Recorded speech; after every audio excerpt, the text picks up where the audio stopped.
अचानक से ऊंचाई पे पहुंचने नमस्कार के बाद दोस्तों, थोड़ा अच्छा स्वागत है लगता आपका थोड़ा हमारे अच्छा यूट्यूब लगता है। चैनल देशभक्ति लेकिन डिबेट जो न्यूज़ सीढ़ियों में। से गया रहता है ना, वहाँ जाके आज आप थक के देखेंगे थोड़ा कि सा थोड़ा खान सा सर थका जी ने हुआ रहता डिबेट है में तो भाग लिया लगता है है कि कितना और मेहनत है उनसे इस बंदे पढ़ाई, ने। नौकरी, उससे पूछिएगा चुनाव कि कब कैसा लड़ लग रहे रहा है जो 20 हैं, तल्ला सारी सीढ़ी पे चढ़ जानकारियाँ के ली आए गई हैं। हैं, कोई जिनका बता खान ही सर नहीं ने पाएगा बहुत कि ही उससे अच्छे पूछा से जाता है जवाब जो दिया लिफ्ट है। से आए, हम लोग तो सीढ़ी से दोस्तों, आए। आज का ये सीढ़ी से डिबेट आए। बहुत ही तो ये मज़ेदार होने जिस वाला है। बैकग्राउंड से वीडियो आए को हैं, बिना किसी स्किप करके लोग आगे कहते हैं तक कि आप सोने ज़रूर का चम्मच देखिएगा लेके और पैदा नहीं हुए। आपकी क्या राय है बहुत ही कमेंट साधारण घर में से ज़रूर उठे, बताइएगा। मेहनत और किया आपसे एक और विनम्र मेहनत निवेदन करके है कि इन्होंने आप हमारे चैनल को मुकाम को हासिल लाइक किया है। सब्सक्राइब जरूर आप कीजिएगा। फिर जिस मिलते हैं स्तर अगले पे वीडियो लोगों में, को तब तक पढ़ा के लिए रहे हैं, धन्यवाद। एक किफायती शिक्षा जो कहते हैं, जब हम बाहर में देख रहे हैं कि बड़े बड़े ग्रुप्स आ गए हैं जो लाखों रुपया चार्ज करते हैं, वहीं आप कुछ 100 रुपये चार्ज करते हैं, तो एक कह सकते हैं कि ज्यादा से ज्यादा लोगों तक पहुंचना, reaching to the people those who can not afford education, और उतना भारी फी अफोर्ड नहीं कर सकते हैं।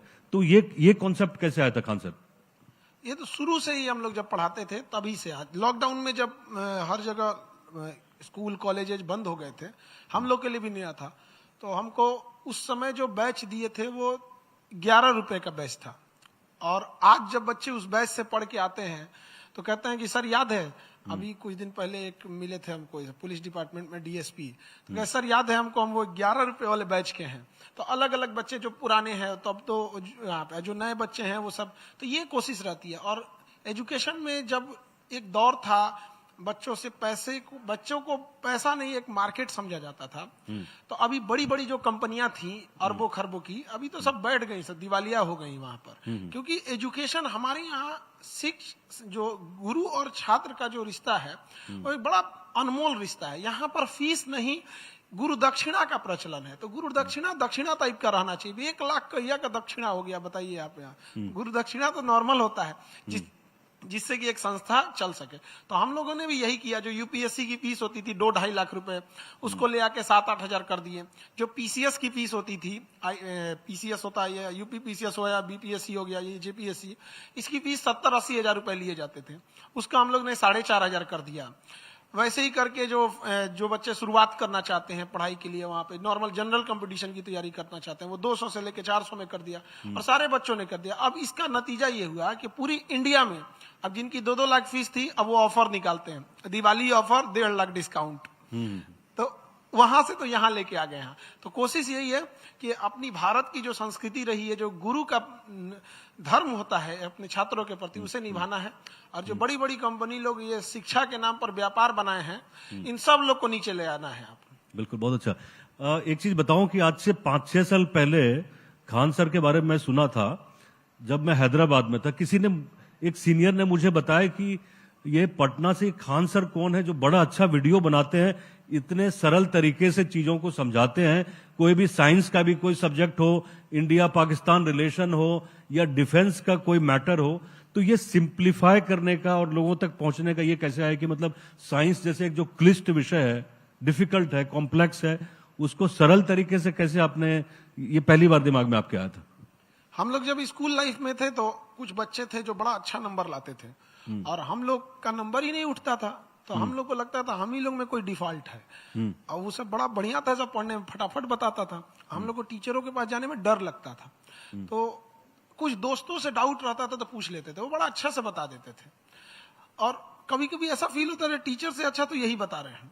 तो टीचर का काम जो होता है वो नॉलेज देखने आपके लिए थोड़ी आया है। जितना नॉलेज आपके पास, उससे ज्यादा 10 ठो किताब खरीद लेगा तब तो गूगल के पास ही। टीचर के पास क्यों आया है? टीचर के पास आया है सिंप्लीफाई करने के लिए।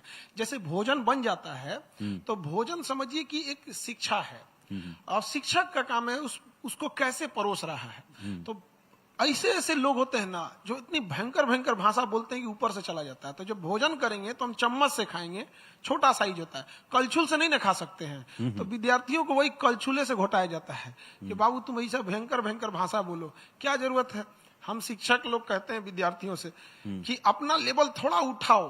कितना टफ चीज है, क्योंकि विद्यार्थियों की संख्या ज्यादा है। क्यों ना टीचर से कहा जाता है कि आप उसी को थोड़ा डाउन करके सिंप्लीफाई करके समझाइए ना, आराम से समझ जाएगा। और जो पढ़ने वाले बच्चे हैं वो कभी भी पढ़ लेते हैं। मेन तो है जो 80% स्टूडेंट है जिनका बैकग्राउंड कमजोर है, जो थोड़े से लापरवाही कर देते हैं, उनको लेकर जाना होता है। तो कोशिश यही रहती है कि सिंपल से सिंपल किया जाए। उसके लिए क्या होता है कि पहले वर्क करना पड़ता है, उसके लिए एग्जाम्पल्स ढूंढने पड़ते हैं, कैसे समझेगा बच्चा, इसलिए थोड़ा सा पीछे वर्क करना होता है, तब जाके समझ में आता है। हम लोग तो फिल्म देखने जाते हैं, 2 घंटे 2.5 घंटे की फिल्म देख लेते हैं और कहते हैं बड़ा बढ़िया फिल्म था। कभी उसके डायरेक्टर से पूछिएगा, 2 साल से मेहनत कर रहा होगा उस फिल्म के लिए।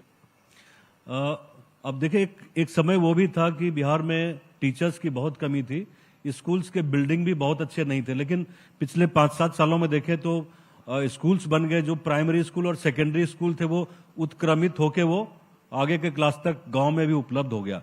तो अब जो आपके पास छात्र आ रहे हैं खान सर गांव में, तो उसमें क्या आप लैक करते हैं और उसको किस तरह से उसको फुलफिल करते हैं? स्कूलिंग के सेक्टर में आज भी हम लोग को बहुत ज्यादा सुधार की जरूरत है। आज आप देखिएगा, किसी को कहिएगा 2 बजे आने के लिए तो अमूमन वो 2:30 बजे पहुंचेगा, क्योंकि उसको आदत ही स्कूल से लगा है कि कभी लेट से गया तो कोई उसको ध्यान नहीं दिया, कोई होमवर्क दिए तो काम नहीं किया। तो उसको ना बचपन से जो नर्सरी में एडमिशन लिया और स्कूल तक जो 15-16 साल तक रहा, उसके दिमाग में एक बैठा है कि आज हम होमवर्क नहीं भी करेंगे तो चलेगा, 10 बजे जाने का जगह 10:15 में भी जाएंगे तो एंट्री मिल जाएगा। तो ये सब चीजें थोड़ा जो एटिकेट बेस्ड चीजें उसे बढ़ाने की जरूरत है। दूसरा, किताबी नॉलेज जो है उसके साथ साथ उसको प्रैक्टिकल नॉलेज की भी जरूरत है। तो जो स्कूलिंग चीज है वो ऐसा हो गया है कि एक दिमाग में लोगों को बैठ चुका है कि आप ग्रेजुएशन करके क्या ही कर लीजिएगा। और खास करके आप इधर देखिए बिहार सेक्टर में एरिया में, तो ग्रेजुएशन करना बड़ा सिंपल हो गया है कि आप पढ़िएगा तो भी 60-70% लाइएगा, और नकल कीजिएगा तो भी 60-70% लाइएगा। इससे सबसे बड़ा निगेटिव क्या हो गया, जिसके पास सर्टिफिकेट, अब सामने वाले को पता ही नहीं कि भैया तुमने नकल करके लाए हो कि ईमानदारी से लाए हो। तो यही हो जाता है कि अब बच्चा आ तो रहा है ग्रेजुएट करके, बट वो ग्रेजुएशन ईमानदारी से पढ़ा है कि नकल करके पढ़ लिया है। तो इससे हम लोग को समस्या होने लगता है। अगर नकल करके पढ़ा है तो है तो इंटरमीडिएट लेवल का सर्टिफिकेट रख लिया ग्रेजुएशन का, तो होता क्या है कि अगर आप किसी सिपाही को कहिएगा डीआईजी साहब, तब तो हो गया, अब बैलेंस ही बिगड़ जाएगा वहां पे। तो ये जरूरी है कि जो स्टैंडर्ड है, अगर वो कोई बच्चा ग्रेजुएशन पास कर रहा है तो ये मेक श्योर किया जाए कि वो ग्रेजुएशन लाइक नॉलेज इकट्ठा किया है या नहीं किया है। तब अगर कोई आता है तो दिक्कत नहीं होता है। अभी शिक्षा में क्या नया कर रहे हैं? अभी तो देख रहे हैं कि आपका प्रेजेंस, ऑनलाइन प्रेजेंस बढ़ा है कोविड के दौर से। अभी देखें तो मतलब थोड़ा स्ट्रक्चर्ड हुआ है। अभी नया क्या इसमें शिक्षा में करना है? शिक्षा सेक्टर में बस यही है कि देखिए, एजुकेशन में बहुत कुछ नहीं चाहिए होता है। एजुकेशन कभी भी फीचर के दम पे नहीं चल सकता है, एजुकेशन चलता है टीचर के दम पर। तो ये सारा काम करना जरूरत है। आप देखिएगा, जब हम लोग के यहाँ गुरुकुल हुआ करता था, पेड़ के नीचे बैठ के इतने बड़े बड़े शास्त्र लिख दिए गए हैं जिसको आज में हमारी आपकी क्षमता नहीं है उसमें कमियां तक निकाल सके। वो पीपल के पेड़ के नीचे बैठ के लिखे गए हैं यहाँ पर। तो आज हम लोग को जरूरत है कि वो वाली शिक्षा व्यवस्था देने की जो ईमानदारी से दी जा सकती है। हम बच्चों को जो पढ़ा रहे हैं उसका क्या 3-4 मुख्य उद्देश्य होना चाहिए कि बच्चों की जो पढ़ाई है वो एक एफोर्डेबल हो, ये कोई भी उसको एफोर्ड कर सकता है। किसी के पिताजी मजदूरी कर रहे हैं, रिक्शा चला रहे हैं, वो भी एफोर्ड कर सकता है। जो टीचर पढ़ा रहे हैं वो कमजोर से कमजोर बच्चे को समझ में आ जाना चाहिए। जो पढ़ा रहे हैं वो रेलेवेंट होना चाहिए, ये नहीं कि आउट ऑफ द फ्रेम चले गए, एग्जाम में क्या पूछ रहा है ये, और वो एग्जाम या जहां उसकी जरूरत है वो प्रॉपर आना चाहिए। इससे क्या होता है, अगर ये चारों चीजें मैच हो जाती है तो बच्चों का मोटिवेशन बना रहता है। अब हम उसे क्लास में पूरा पढ़ाएं और एग्जाम में गया, एग्जाम में नहीं आया, एग्जाम में जब नहीं आता है तो वो डीमोटिवेट हो जाता है। और इसके बाद जो गवर्नमेंट का काम है वो लूप होल्स खत्म करे। पता चला कभी पेपर लीक हो जाता है, कभी किसी भी संस्था को दे दिया जाता है। अभी एक एसएससी के एग्जाम्स हो रहे हैं, उसमें जो जिस सेंटर अलॉट किया गया है वो गाय के तबेला में एग्जाम ले रहा है। बताइए, तो बताइए बच्चे का मोटिवेशन कहाँ जाएगा? कहीं ना कहीं प्रॉब्लम है सिस्टम। तो हर जगह दोनों में, एक फ्रंट एंड में और एक बैक एंड में है। तो जो एजेंसीज हैं उसे भी थोड़ा सुधारने की जरूरत है। बिल्कुल। पिछले दिनों हम लोगों ने देखा कि लीक की कितनी चर्चा होती रही और छात्र बिल्कुल सड़कों पर रहे। खैर, शिक्षा पे थोड़ी सी बात हुई है। थोड़ा एक नया इन्होंने एक तजुर्बा किया है बिहार में और काफी अच्छी ये पहल कर रहे हैं। आप लोगों को जान के बहुत खुशी होगी कि बिहार जितना बड़ा राज्य है और जगह जगह पे जो मेडिकल फैसिलिटीज है वो पहुंच नहीं पा रही है, तो सेहत के क्षेत्र में बहुत कुछ कर रहे हैं। इसके लिए भी इनको धन्यवाद देना चाहिए खान सर को। और रीच आउट कर रहे हैं कॉमन पीपल तक जो अफोर्ड नहीं कर रहे हैं, जैसे इन्होंने शिक्षा में की थी। तो हम ये जानना चाहेंगे कि नई पहल क्या है, इसके बारे में थोड़ा डिटेल में बताइए आप खान सर। देखिए, मेडिकल इंडस्ट्री जो है वो, उसको आप देखिएगा तो हमारे इंडिया का जो मरीज होता है वो जब डॉक्टर के पास पहुंचता है ऑलरेडी अपनी चीजें कंट्रोल से बाहर खो चुका रहता है, एक लेवल से ज्यादा अपने आप को खराब कर चुका है यहाँ पे। तो अब जैसे एक सिंपल सी बात बता, किसी को कैंसर है तो शुरुआत में उसको पथरी समझ के इलाज करा चुका होता है 3-4 जगह पे, जब तक वो स्टेज 2 से स्टेज 1 से स्टेज 2 जा चुका है। तो हम लोग का यही प्रयास है कि जो गरीब से गरीब इंसान है वहां तक कैसे पहुंचे। तो अभी हम लोग ने हर डिस्ट्रिक्ट में ब्लड बैंक की सुविधा किया है ताकि किसी को भी ब्लड की दिक्कत ना हो। कई बार ऐसा होता है कि एक्सीडेंट होता है और आते आते रास्ते में उसकी ब्लड लॉस से मर जाता है, जबकि वो बेचारा बच सकता था। और इंडिया में एक इंसान जो कमाने वाला होता है वो अकेला कमाने वाला होता है पूरे परिवार में। हमारे यहाँ अगर कोई परिवार का कमाने वाला इंसान अगर डेथ कर गया तो 13 जब तक नहीं हुआ है ना तब तक सब रिश्तेदार करेगा, अरे हम हैं ना, कुछ होने नहीं देंगे, हम तुम्हारे ये हैं। 13 बाद पहचानने से भूल जाता है, फिर सोचेगा इसका कैसे जमीन हड़प लिया जाए। तो जरूरी है उसे बचाना। तो हर जगह पे अगर ब्लड बैंक रहेगा, इनकेस एम्बुलेंस लेके कोई आ रही है, उसे लग गया यहाँ प्रॉब्लम है, तो वो रास्ते में हमारा हर जगह उसे ब्लड बैंक मिलेगा, वहां से उसे 1 यूनिट ब्लड दे देगा सो दैट कि वो आ सके। वैसे ही डायग्नोसिस सेंटर है। अब जैसे कोई मजदूर है, वो ईटा उठा रहा है इतना भारी, उस पर कितना लोड पड़ रहा है, तो उसके हार्ट में क्या प्रॉब्लम है, क्या दिक्कत आ रहा है, कहीं ब्लॉकेज है, क्या है, अगर वो ईसीजी करा के देखना चाहता है, सिंपल सी ईसीजी, तो उसको हम लोग ने 25 रुपए में ईसीजी करने को बोल दिया। तो 25 रुपए में ईसीजी करा लेगा। उसको अगर शुरुआत में ही कोई प्रॉब्लम है वहीं सही हो जाएगा। कोलेस्ट्रॉल जांच करना होता है ब्लड के लिए, यहाँ पर कितने का कोलेस्ट्रॉल जांच, 5 रुपया लेके आदमी कोलेस्ट्रॉल जांच कर सकता है। हमारे यहाँ तो इतना ही कर देंगे उसको। मशीन जो, ये जो मशीन मंगवा रहे हैं, पोर्टेबल मशीन है, गांव तक पहुंचना आसान है? नहीं, सारी मशीनें हमारी या तो यूएस की मशीन है, या तो जर्मनी की है, या तो वो जापान की है। एक मशीन कल हम लोग के यहाँ आई है बेल्जियम से। अब वो मशीनरी जितनी ज्यादा है जिसका कोई हद नहीं, लेकिन मशीनरी से एक पेशेंट को क्या मतलब होता है, उसको बस टू द पॉइंट चाहिए, उसके पीछे चीजों से मतलब नहीं होता। जैसे एक माँ बच्चे का ख्याल कैसे रखती है, उस बच्चे को पता ही नहीं चलता है कि माँ उसके लिए कितनी तपस्या की है, कैसे वो स्कूल से आएगा बैग फेंकेगा, उसको चाहिए कि मम्मी हमको खाना चाहिए, लेकिन माँ उसके लिए कितना पहले से मेहनत कर रही होती है। तो ये एक, जब तक एक इंसान की, मानव की सबसे बड़ी चीज क्या होती है, एक मानव दूसरे की तकलीफ तो मानव है, अदरवाइज में तो जानवर मानव में फर्क क्या रहेगा।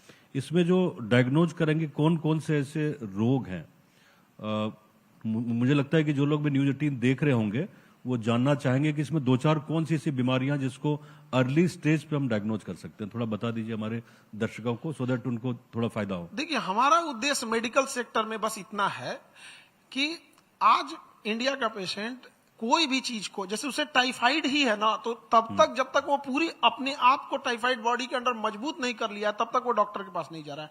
यही चीज कैंसर के साथ हो रहा है। तो मेरा बस ये है कि डायग्नोस उसको अर्ली स्टेज में हो जाए ताकि वो वहां तक पहुंच ही नहीं पाए। एक इंसान किडनी फेल कर लेता है, फिर वो डायलिसिस पे आएगा, उससे पहले उसने क्यों नहीं यूरिक एसिड जांच कराया, क्रेटिनिन क्यों नहीं जांच किया। अब एक क्रेटिनिन है, क्रेटिनिन से पता चल जाता है, यूरिक एसिड से पता चल जाता है, पोटेशियम से पता चल जाता है, भैया आपकी किडनी गड़बड़ हो रही है। वो कितना में 18 रुपए में क्रेटिनिन जांच कर सकता है। अब अगर किसी को प्रॉब्लम है वो आके हमारे यहाँ जांच करा सकता है 18 रुपए में, तो उसको प्रॉब्लम नहीं होगी, अर्ली स्टेज में पता चल जाएगा।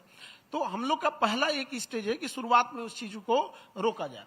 जैसे महिलाओं में आप देखिए ब्रेस्ट कैंसर, तो ऐसा नहीं है कि ये आज से है, पहले से, बट प्रॉब्लम कहाँ आ रही है कि उसका प्रोटोकॉल लोगों को नहीं पता है। अगर किसी महिला को ब्रेस्ट कैंसर है तो स्टेज 1 में ना उसको तो दिखता नहीं है, तब तक वो कहीं लोकल दिखाएगी और भी जांच उतना नहीं करा पाएगी यहाँ पे। अब जब वो बढ़ने लगेगा तब जाएगी उसकी बायोप्सी जांच कराने। अब यहाँ क्या प्रॉब्लम क्या होता है कि अगर उसका बायोप्सी जांच हुआ तो डॉक्टर या पैथोलॉजी उसे बता देगा कि हाँ आपको कैंसर है। अब उतना बता के छोड़ दिया, नहीं करने में 1 महीना उसको लग जाएगा, 15-20 दिन, बड़ा महंगा है यहाँ पे। इस दौरान अगर वो हॉस्पिटल पहुंच भी गई, जैसे टाटा मेमोरियल हॉस्पिटल पहुंची या कहीं पहुंची, अब वहां उसको बताया जाएगा कि भैया आपको एक और टेस्ट कराना है, ER, PR, HER2, अगर HER2 कॉमन हो गया तो BRCA2 टेस्ट कराना है। तो जो 1 महीना वो घर पे थी अपनी तैयारी में, ये 1 महीना फिर उसको एक्स्ट्रा देना पड़ेगा जांच कराने के लिए। तो जो प्रॉपर प्रोटोकॉल होना चाहिए कि हाँ अगर जैसे आपका डिटेक्ट हुआ तब तक तुरंत हार्मोन से लेके A to Z चीजें चेकअप हो जाना चाहिए। तो महिलाओं के लिए ब्रेस्ट कैंसर के लिए नॉर्मल सी बड़ा अच्छी मशीन आती है, मेमोग्राफ मशीन। तो वो अगर हम लोग उसको इजिली अवेलेबल करा देते हैं हर डिस्ट्रिक्ट लेवल पे, तो हम लोग उसे अर्ली स्टेज में रोक सकते हैं। तो यही हम लोग का उद्देश्य है। अभी हम लोग ने लगभग 200 डायलिसिस मशीन ऑर्डर कर रहे हैं, जिससे कि कोई जिसका किडनी फेल है वो आराम से अपना इलाज करा सकता है।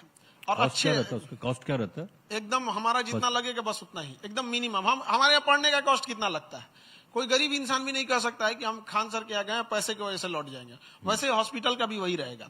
तो जो भी अभी हमारा एक स्टूडेंट था, वो बांका का रहने वाला, तो वो हमसे आके बोला कि सर मेरे भैया को कहीं पे इलाज करा रहे थे, दवा की वजह से कुछ गड़बड़ हुआ, किडनी फेल हो गया। तो वहां अगर वो डायलिसिस कराता है तो उसका 4-5 हजार रुपया लगता है, हर 2 दिन पे डायलिसिस होती है, तो मंथली उसका 50-55 हजार खर्च हो जाता है। तो कह रहा है कि सर आप डायलिसिस पटना में कहाँ रखे हैं, हम अपने भैया को बोलेंगे कि यहीं आके करा लो। तो हम उसको समझाएं कि भाई तुम अपने भैया को बोलोगे बांका से यहाँ आके डायलिसिस कराएंगे, फिर अगले दिन जाएंगे, फिर अगले दिन आना पड़ेगा। कहा कि नहीं ना सर, अगर आप कराएंगे ना तो हम पटना में ही कोई छोटा सा रूम ले लेंगे, अच्छा, और यहीं से डायलिसिस कराते रहेंगे आप। सोचिए उस इंसान को तो हम कुछ नहीं कर सकते। तो हमने कहा कि हम बांका में ही अपना 5 मशीन भेज देते हैं, वहीं करा लेना और दिन में काम करा लेना। और हमने डॉक्टर लोगों से बात किया, एक डायलिसिस का प्रोसेस होता है जिसमें इंसान सोया रहता है तो भी डायलिसिस हो सकता है। तो एक गरीब इंसान है, अब वो दिन भर डायलिसिस पे तो डिपेंडेंट नहीं रह सकता है। तो उसको हम लोगों ने कहा कि आप दिन में कोई काम कर लेना, आप जो भी बिजनेस करते हैं या जो काम करते हैं, रात में आप हमारे यहाँ आ जाना, सो जाइएगा आराम से, हमारे यहाँ सारी व्यवस्था रहेंगी। सुबह उठ के आपका निडिल निकाल दिया जाएगा, फैसुला के बाद आप अपना काम पे चले जाइएगा, तो आप काम भी कर लेंगे, हमारे यहाँ डायलिसिस भी कर सकते हैं। तो मेरा उद्देश्य यही है कि जितना समाज ने हमें जो दिया है वो समाज को लौटा के जाना है, कुछ लेके नहीं जाना है यहाँ से। खान सर, आप तो टीचर हैं, गुरु हैं, मतलब कहते हैं कि गुरु का जो दर्जा होता है that is next to God, है ना? देखिए ये जो गुरु का दर्जा ये है मैं ना, मानता हूँ, ये मैं पर्सनली मानता हूँ। देखिए हम यहाँ आपको रोकेंगे। हाँ, ये जो गुरु का दर्जा है, ये हमारे जब भारत था, हाँ, जो निस्वार्थ भाव से जब गुरु शिक्षा देता था, अपनी पुत्रवत गुरु विद्यार्थियों को मानता था, उसके लिए वो फीस कमाने का जरिया नहीं था, तब वो गुरु की परंपरा दी जा रही थी। उसको आज हम लोग भजा लें तो अपने आप से पूछने की जरूरत है, वो वाले हम लोग हैं? नहीं, जब हम दृश्य देखते हैं कि हम रक्षाबंधन का दृश्य देख रहे थे, तो आपका वो हाथ में हजारों राखियां बंधी हुई थी, तो पूरे भारतवर्ष में इसकी चर्चा हुई कि भाई इस तरह का भी टीचर है, इस तरह का भी शिक्षक है समाज में। मेरी बहन नहीं है। तो आज से 8-10 साल पहले जब क्लास में एक दौर था, तो रक्षाबंधन की छुट्टी दे रहे थे, तो उसमें एक लड़की पूछी कि सर आप कब जा रहे हैं राखी बंधवाने? तो हम कहें कि हम तो घर नहीं जाएंगे क्योंकि मेरी बहन नहीं है। थोड़ा सा हम भावुक हो गए क्योंकि राखी का त्योहार ही ऐसा होता है। तो वो लड़की क्या की ना, गई और एक राखी लेके आई और राखी बांध दी कि सर हम लोग आपकी बहन। तो हमने तब से धीरे धीरे करते करते, शुरुआत में कभी 5 राखियां थी, फिर 10 हुई, आज 15,000 राखियां बांध दी जाती हैं। अच्छा, अब राखियां जब 15,000 बांधी जाती है तो बहनों की एक शिकायत कि आप एक साथ 10-10 लड़कियों से क्यों राखी बंधवाते हैं? तो मेरी समस्या समझे बहन लोग कि अगर हम एक एक करके राखी बंधवाएंगे, फिर आरती करेंगे, फिर वहां पे पूरी जो प्रोसेस होता है, तब तो हमको 1 हफ्ता राखी बंधवाने में ही लग जाएगा। तो इसलिए एक बार में 10-10 राखियां, और थोड़ा देर राखी बांधने के बाद हाथ इतना मोटा हो जाता है कि वो राखी बंध भी नहीं पाता है। तो फिर उसके लिए थोड़ा सा फास्ट करना पड़ जाता है, मजबूरी रहती है। तो मेरा शौक है, मेरी अपनी बहन नहीं थी, तो बिहार से ही कहा गया था, मांझी ने, दशरथ मांझी ने कहा था कि भगवान के भरोसे मत बैठो, क्या पता भगवान तोरे भरोसे बैठा होगा। तो राखी बांधने के बाद शाम में हम खुले आसमान के नीचे जाते हैं, एक बार मुस्कुरा के ऊपर वाले को देखते हैं, कहते हैं एक भी बहन नहीं दिए थे आज, आप देख लीजिए आज मेरी कितनी बहन है। दुनिया में सबसे ज्यादा राखी बांधी जाती है। जनरली जब ऑफिस से शाम को मैं घर जाता हूँ, बोरिंग रोड पे, बोरिंग कैनाल रोड पे, फ्रेजर रोड पे, तो देखता हूं कि हजारों की तादाद में बच्चे जो हैं पीछे बैग लटकाए हुए इंजीनियरिंग की पढ़ाई के लिए, मेडिकल की पढ़ाई के लिए या अन्य जो एवेन्यूज हैं उसकी पढ़ाई के लिए जाते हैं। मेरे मन में ये भी आता है कि ये पढ़ के सारे बच्चे बाहर यहाँ से चले जाएंगे, बिहार से अपने माँ बाप से दूर चले जाएंगे, कितने वापस आएंगे कितने नहीं वापस आएंगे, ये सोचते हुए मैं घर जाता हूँ। इस तरह का दृश्य होता है। खान सर, कभी आपको ये ऐसा फील होता है कि बिहार में कम से कम अगर 1000 में से 200-300 बच्चों को भी हम अपने घर पे रख सकें जो बिहार में कहीं ना कहीं कंट्रीब्यूट करें बिहार को आगे बढ़ाने के लिए? हम लोग कई बार ये कहने लगते हैं कि हमको देश बदलना है, हमको बिहार बदलना है। काश हम लोग इस पे चर्चा करते कि हमें बिहारियों की स्थिति बदलना है।